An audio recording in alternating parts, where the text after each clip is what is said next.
Hello again, and happy Monday or continuation of Monday, May the 27th, 2019, from Metro Manila, the Philippines, Southeastern Asia. The European Union's parliamentary elections between Thursday, May the 23rd, and Sunday, May the 26th, 2019, featured divisive results. Although in many, if not most countries, the populist, right-wing, Eurosceptic, anti-European Union, far-right, anti-Islam, and anti-immigrant parties improved their score or scores of votes compared to the 2014 European Union parliamentary elections. In many countries, also the Greens did well or did better than in 2014. In some countries, especially France, the Liberals improved on their score compared to 2014. And in some countries, even the Social Democrats and Socialists did rather well. So none of these political groupings can claim that all of the European Union is at their fingertips, because that simply is not true.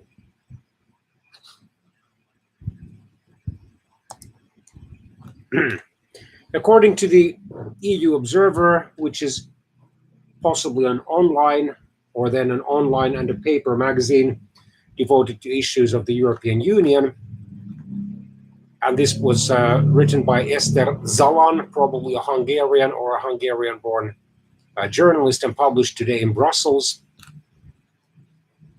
The picture indeed was mixed as far as the overall impact of the European and the results of the European Union parliamentary elections were concerned.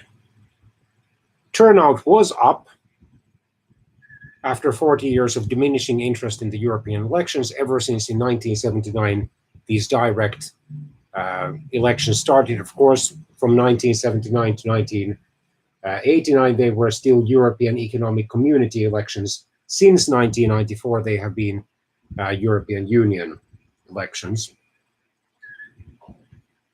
2019 finally brought a rise in turnout in the EU elections. For 27 of the 28 EU states, with the exception of the United Kingdom, which is due to leave the Union several months from now, the estimated turnout came in at 50.5%, the European Parliament said. In 2014, only 43% of the 28 EU member states, or then whatever was the number of EU states then, but anyway, only 43% of their eligible voters had turned out. Why the interest now? Some in the parliament already argued for the success of the Spitzenkandidaten or top candidates system, ushered in by the EU Parliament to force the national leaders' hands when picking the next EU Commission president. Climate change, the 2015 migration crisis, when thousands and thousands of, or actually more like hundreds of thousands, if not millions of people had poured in from the Middle East, more specifically, and especially from Asia. I'm sorry, from Syria, but also Iraq, into various European Union countries, which then caused several of them to start implementing stricter border controls. And at least one of them, Hungary, constructed a border fence on one of its borders against Serbia. And then several EU countries have tightened their rules on asylum seekers and have made, for example, immediate deportation much easier. Even my native land, Finland, in Northern Europe, belongs to those countries. And of course, those populist, national conservative, right-wing, far-right, Eurosceptic, anti-European Union, anti-Islam, and largely anti-immigrant parties and movements have been strengthened in most, although not all, European Union countries. and European countries in general. And the populists' relentless drive against the perceived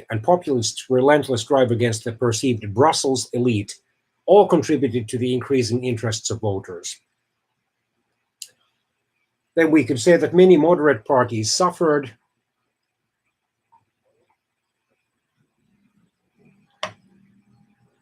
Although again, not in all countries. And in many, if not most, European Union countries, they did lose seats.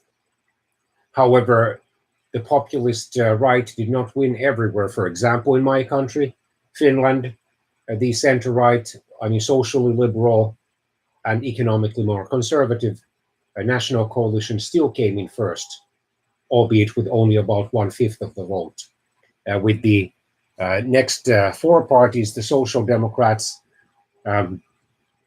True Finns, Greens, and centrists receiving 2 seats each, the National Coalition being the only party to get 3 seats, and then the left-wing alliance and the Swedish People's Party being given 1 seat each. So grand coalition of the center-left, socialists and social democrats, and center-right, moderate right-wing parties, liberal conservative parties, lost its 40-year-long majority to parties looking to upset the status quo. According to the unofficial results, the center-right European People's Party lost 38 seats, shrinking from 217 to 179. It could lose 13 more seats if Hungary's Fidesz, which is basically a right-wing populist party, leaves the party family. And the Social Democrats will have, according to the preliminary results calculated by the parliament itself, 152 seats. In other words, 32 fewer than in 2014. The voters have opted for a more fragmented parliament, and the majority coalition will need to include more parties.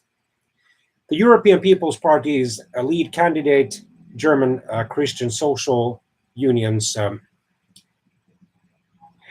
member, Mr. Manfred Weber, called for an alliance between the European People's Party, Socialists and Democrats, Liberals and Greens, while Socialist lead candidate and Dutch EU Commissioner Frans Timmermans called for a progressive alliance with the Liberals, the Greens and the far left without the European People's Party, although that for now does not add up to half of the 751 seats.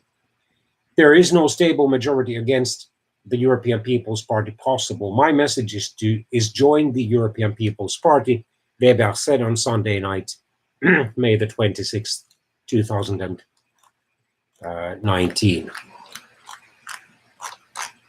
Okay, that seems to be the end of the... Oh yeah, new liberal group forms. But that seems to be the end of the available version. And then, of course, whoever succeeds the outgoing European Union Commission's president, Mr. Jean-Claude Juncker of Luxembourg, who served as his country's prime minister from 1995 to 2013, will need quite a broad cross-party support. So while the populist right-wing parties definitely advanced compared to the 2014 elections, they still didn't become such a strong group as to be able to dictate what will be done in and by the European Union's parliament.